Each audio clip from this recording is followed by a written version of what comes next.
Halo Agrivision dimanapun kalian berada, selamat datang kembali di podcast MMA atau MMA Talks dengan segmen kali ini yaitu Bincang MMA. Nah, kali ini kembali bersama saya Richard sebagai host yang akan membersamai kita selama podcast hari ini. Dan kali ini kita kedatangan narasumber yang sangat-sangat keren dan sangat inspiratif, yaitu mahasiswa baru MMA sekaligus awardee beasiswa LPDP. Ini dia, mari kita sambut Bang Sudar dan juga Gea. Selamat pagi Bang dan Gea. Pagi. Apa kabarnya nih hari ini? Tenggat baik. Sehat. Oke, keadaannya sehat. Jadi semoga kita hari ini bisa menginspirasi teman-teman Agrivision yang ada di rumah.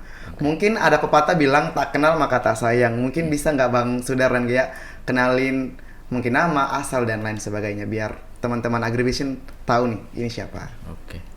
Nah, mungkin dari saya ya. Perkenalkan, nama saya Sudarmanto. Boleh dipanggil Sudar, boleh juga dipanggil Manto ataupun Darmanto ya. Asalnya Semarang. Saya sekarang kerja di Kementerian LHK, tapi penempatannya di Jambi. Nah, kemudian sekarang sedang tugas belajar di MMA. Gitu. Oke, next Gea. Hai, kenalin nama aku Gasya Manuela Lekatompesi. Akrab disapa Gia. S1 ku aku tamatin di Universitas Patimura di Ambon. Oke, jadi satunya dari Semarang, tetangga DIY, dan satunya agak jauh sedikit dari Indonesia Timur. Oke, sangat variatif ya mahasiswa MMA. Ya. Nah, teman-teman, gimana nih? Sudah 2 minggu jadi mahasiswa MMA. Ada nggak sih kesannya yang sangat berkesan buat teman-teman dalam 2 minggu ini? Kalau saya ya kesannya memang banyak sekali ilmu yang bisa ditimba di sini gitu kan. Dan saya harus menyesuaikan diri karena saya terakhir kuliah tuh di 2011 ini. Jadi dunia perkuliahan sudah lama, sudah 12 tahun. Jadi memang harus banyak penyesuaian dan teman-teman di sini sangat asik dan juga dosennya juga sangat menginspiratif seperti itu. Oke, kalau Bang Sudar kan udah lama nih nggak Yeah. kuliah, terus tiba-tiba kuliah. Yeah. Kalau Gea nih yang lagi fresh graduate, apa sih perbedaan waktu S1 kemarin sama S2 di MMA? Kayaknya kalau S1 kemarin kan aku angkatan 19 ya Kak. Jadi kan ya kuliahnya tuh online banget gitu. Jadi angkatan Iya, online benar. gitu kan. Jadi ya ngerasain kuliah di kelas itu tuh kayak baru sebentar aja gitu. Tiba-tiba udah online lagi. Nah, kayak ketemu teman-teman di kelas dengan latar belakang yang berbeda. Contohnya kayak Mas Sudar yang udah PNS, terus ada juga teman-teman yang fresh graduate. Aku tuh jadi kayak nambah relasi. Terus materi-materi ini sampai itu juga kayak menutupi kekosongan materi yang nggak aku dapetin gitu mungkin selama aku S1 gitu. Oke, jadi sangat komplit ya di MMA ini. Ah. Oke teman-teman, karena berhubung teman-teman over di LPDP, kita bakalan banyak bahas soal LPDP nih hari ini. Bisa nggak sih jelasin buat Agrivision semua, apa sih beasiswa LPDP itu? Oke, kalau beasiswa LPDP itu kan beasiswa yang disediakan ya, disiapkan oleh Kementerian Keuangan untuk putra-putri terbaik Indonesia yang dimana negara ini menjamin segala pembiayaan terkait perkuliahan, baik di dalam negeri ataupun di luar negeri. Nah, beasiswa LPDP yang sekarang ini yang sudah ada itu ada yang jalur reguler, kemudian ada yang jalur targeted itu untuk PNS, TNI dan Polri, kemudian ada yang jalur putra-putri untuk putra-putri Papua, kemudian ada yang daerah afirmasi, kemudian ada yang jalur kewirausahaan, ada juga yang untuk dokter spesialis, dan mungkin ke depan akan berkembang sesuai dengan kebutuhan yang dibutuhkan oleh negara ini seperti itu. Oke, jadi ada banyak jalur ya teman-teman. Iya. Kalau Bang Sudar jalur apa, Gea jalur apa nih? Kalau aku sih jalur afirmasi Kak. Jadi untuk daerah-daerah tertentu yang tergolongkan afirmasi, aku salah satu di antara. Oke, kalau Bang Sudar? Kalau aku jalur targeted ya karena posisinya bekerja sebagai PNS, maka pilihnya jalur targeted. Oke, tadi udah jelasin beberapa jalur. Kalau Gea sendiri kan sekarang udah jadi awardee nih. Tapi kemarin waktu apply LPDP, kenapa sih? Apa sih motivasi untuk apply LPDP? Padahal kayaknya banyak sih beasiswa lain selain LPDP. Kalau LPDP itu kan ya semua orang udah tahu ya. Itu salah satu beasiswa yang paling bergengsi gitu di Indonesia. Siapa yang dapet itu kayak wah aku dapat LPDP nih keren gitu kan pasti dibanggain gitu. Selain karena udah dikenal banyak orang gitu, LPDP itu kan semua hal, semua kebutuhanmu akan di cover gitu sama LPDP. Dari mulai kamu datang sampai kamu lulus pun bakalan di cover sama LPDP. Terus udah gitu kan tertanggung jawab ya di bawah Kementerian Keuangan. Jadi kita tuh nggak perlu khawatir gitu. Kayak misalnya di tengah-tengah udah berhenti gitu, besoknya nggak perlu takut gitu, karena udah ada banyak pengalaman, udah ada banyak awardee lainnya, udah merasakan benefits dan juga keuntungan dari LPDP gitu aja sih Kak. Oke, jadi keren banget sih. Jadi buat teman-teman yang sudah PNS atau TNI Polri bisa ikut jalur targeted. Kalau teman-teman dari daerah afirmasi bisa ikut beasiswa jalur daerah afirmasi. Nah, ada 2 jalur nih teman-teman. Mungkin teman-teman agribisnis di rumah pada tanya-tanya nih, apa aja sih syaratnya? Karena ada yang targeted, ada yang afirmasi, mungkin bisa dijelasin. Oke, kalau jalur targeted ya, seperti saya PNS ataupun TNI Polri itu syarat administrasi pada umumnya jalur reguler, seperti ijazah S1, kemudian ada TOEFL atau IELTS, kemudian syarat administratif yang lainnya. Nah, kalau targeted itu ada satu lagi surat rekomendasi dari Eselon 2 yang membidangi tentang SDM. Nah, itu syarat tambahan ya untuk jalur targeted, karena memang harus diketahui oleh pimpinan bahwa yang bersangkutan ini akan mengajukan tugas belajar dengan jalur beasiswa LPDP. Kalau memang disetujui akan surat keluar, baru bisa daftar di LPDP-nya. Kalau tidak disetujui ya tidak bisa seperti itu. Oke, itu dari jalur targeted. Kalau dari daerah afirmasi nih, ada nggak sih syarat yang khusus cuman buat anak afirmasi doang? Kalau syarat untuk afirmasi itu kan yang nggak beda jauh ya sama tadi syaratnya Mas Sudar. Terus ada juga yang kan jalur reguler gitu, yang jalur umum. Mungkin kalau untuk afirmasi itu ada tambahan. Kayak pertama tuh surat domisili, keterangan domisili yang dikeluarkan oleh kelurahan setempat gitu, yang menyatakan kalau kita tuh udah minimal 10 tahun tinggal di daerah afirmasi. Terus yang kedua mungkin nilai TOEFL-nya itu agak lebih rendah sedikit dari teman-teman yang jalur reguler dan juga jalur PNS. Itu untuk ITP-nya itu 400 untuk dalam negeri, sama yang dalam luar negeri itu 500. Mungkin untuk selengkapnya teman-teman tuh bisa cek di websitenya LPDP di lpdp.kemenkeu.go.id. Oke, jadi buat teman-teman yang mau syarat lengkapnya langsung kunjungin websitenya aja. Nah, selain syarat-syarat nih, kira-kira ada berapa tahapan sih masuk beasiswa LPDP? Bisa disebutkan mungkin Bang Sudar? Kalau saya kemarin 3 tahap ya, karena memang yang pertama administrasi itu semuanya pasti dapat lah tahapan ini. Nah, yang kedua itu ada tes bakat skolastik itu, karena memang ketika mendaftar LPDP itu saya belum ada LOA, nah sehingga harus ada tahap yang ini. Kemudian yang ketiga adalah wawancara. Nah, kalau seandainya sudah dapat LOA maka administrasi lolos langsung wawancara, tidak perlu pakai yang tahap yang kedua ini.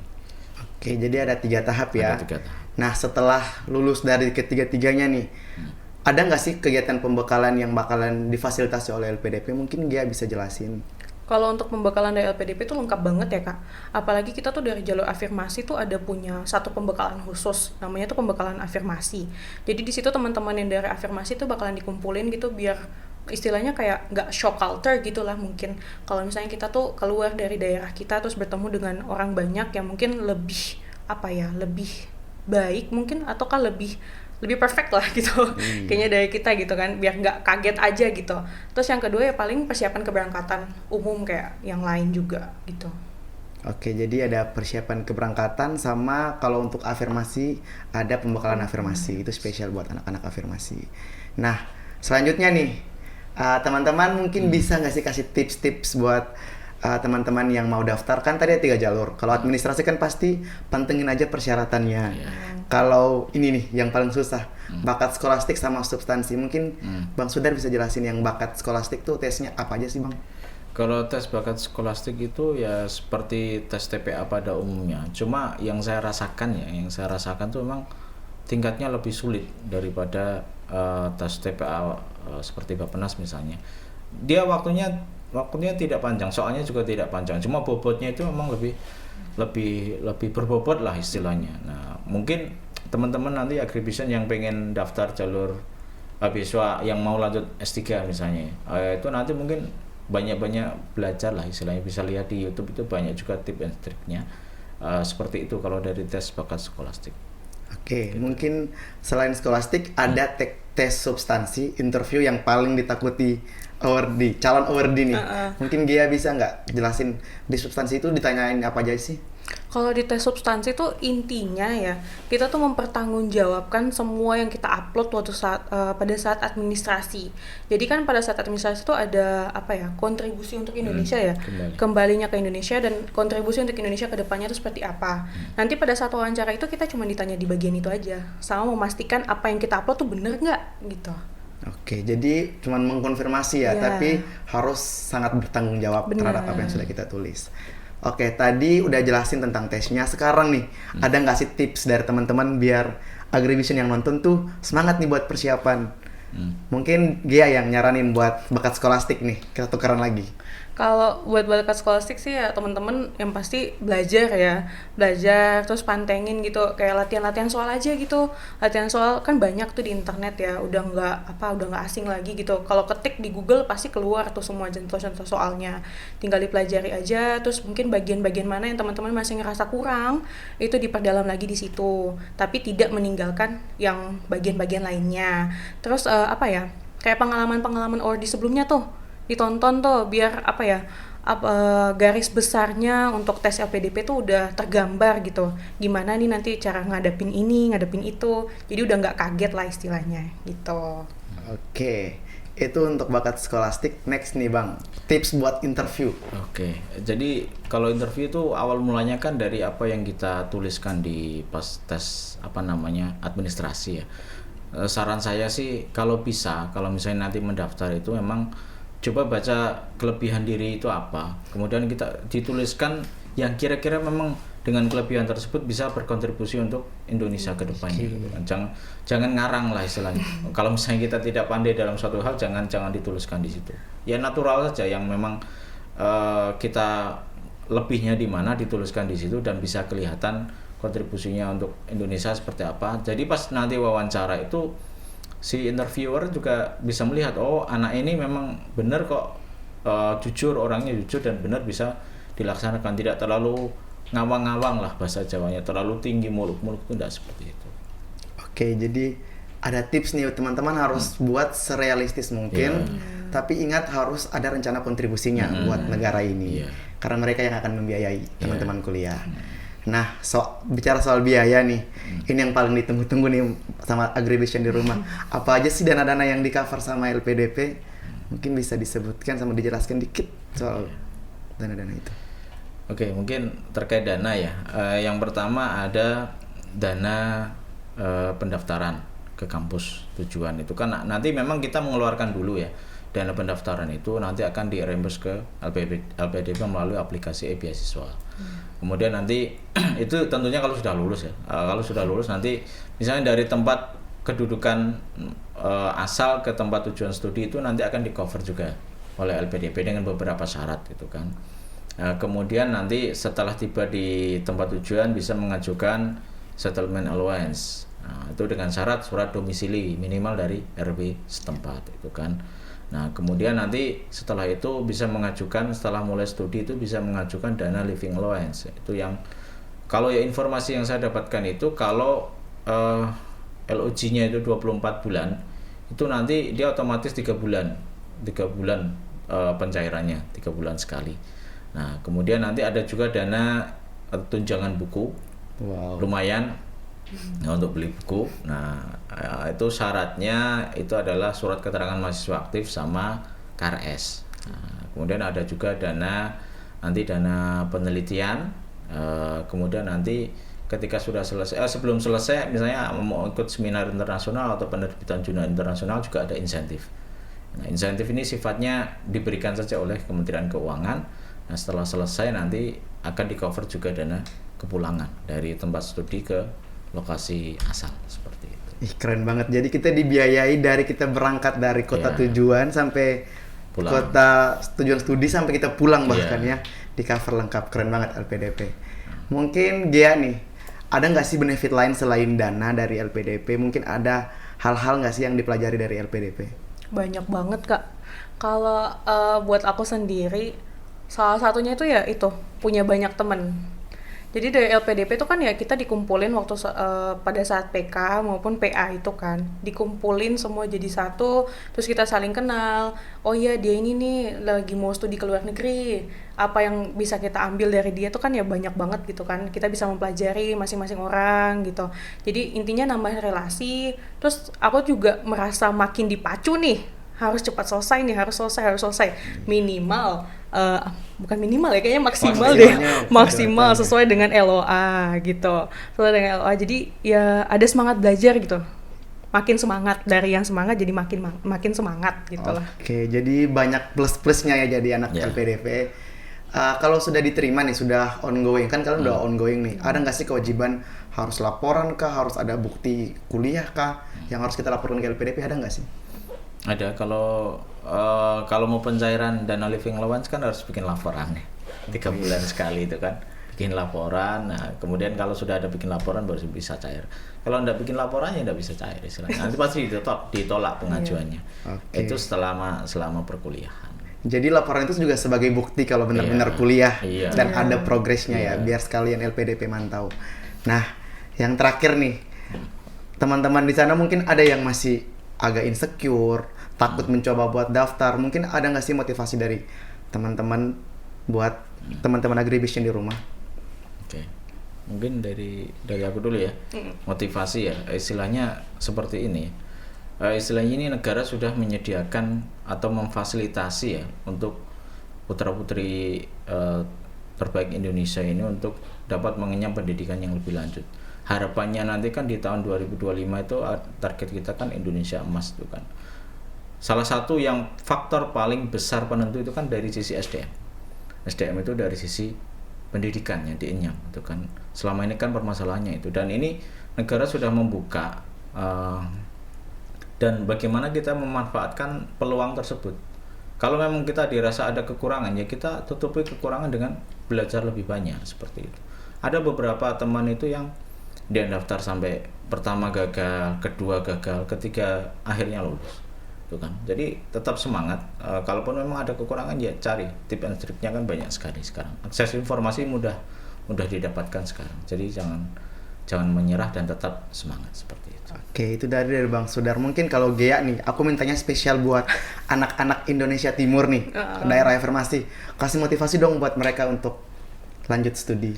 Oke, jadi teman-teman yang masih insecure nih di luar sana, khususnya teman-teman aku yang dari Indonesia Timur nih ya, daerah afirmasi nih, nggak semua orang tuh dikasih kesempatan yang sama. Kalau ada kesempatan, pergunakanlah kesempatan itu sebaik mungkin. Rajin-rajin deh pantengin sosial media yang bahas soal beasiswa, apalagi beasiswa LPDP ya. Kalau ada tuh ya sikat aja gitu. Terus nggak apa-apa gitu kalau susah-susah dulu. Bener kan kata Tan Malaka, terbentur. Jadi nggak apa-apa, jalanin dulu, susah-susah dulu, nanti bakalan seneng kemudian kok. Hasilnya tuh nggak bakalan sia-sia gitu, nanti bakalan dipetik gitu buah yang paling baik sekalipun di masa depan. Jadi buat teman-teman semua, jangan pernah merasa insecure, jalanin aja dulu. Dan yang paling penting, apapun yang kamu lakukan, alasin itu semua pakai doa. Andalkan Tuhan dalam segala hal. Doakan apa yang kamu kerjakan dan kerjakan apa yang kamu doakan. Do your best and let God do the rest. Oke, thank you buat Gea dan juga Bang Sudar yang udah memotivasi Agrivision yang udah di rumah. Teman-teman, mungkin teman-teman tadi mendengar kata-kata mereka terlalu klise, tapi itu adalah bukti nyata, dan ini mereka sekarang sudah di sini sebagai mahasiswa MMA plus award di LPDP. Jadi itu bukan cuma kata-kata klise, tapi mereka udah menjalaninya. Jadi teman-teman juga pasti bisa melakukannya. Oke, kita sudah sampai nih di penghujung podcast MMA kali ini. Aku sebagai host mengucapkan terima kasih banyak buat Bang Sudar, buat Gea. Terima kasih banyak sudah menginspirasi kita di MMA Talks kali ini, membagikan apa yang teman-teman miliki. Semoga teman-teman yang nonton bisa memetik hal-hal baik dan bisa menjadi inspirasi buat teman-teman semua. Jadi, buat teman-teman yang sangat suka dengan konten kita di sini, jangan lupa klik tombol subscribe, nyalain tombol notifikasinya, dan juga kalau punya pertanyaan bisa komen-komen nih di bawah, dan share buat teman-teman kalian yang rencananya mau kuliah di MMA dan apply beasiswa LPDP. Oke, kita sudah sampai penghujung ini dan sampai jumpa di podcast-podcast berikutnya. See you teman-teman.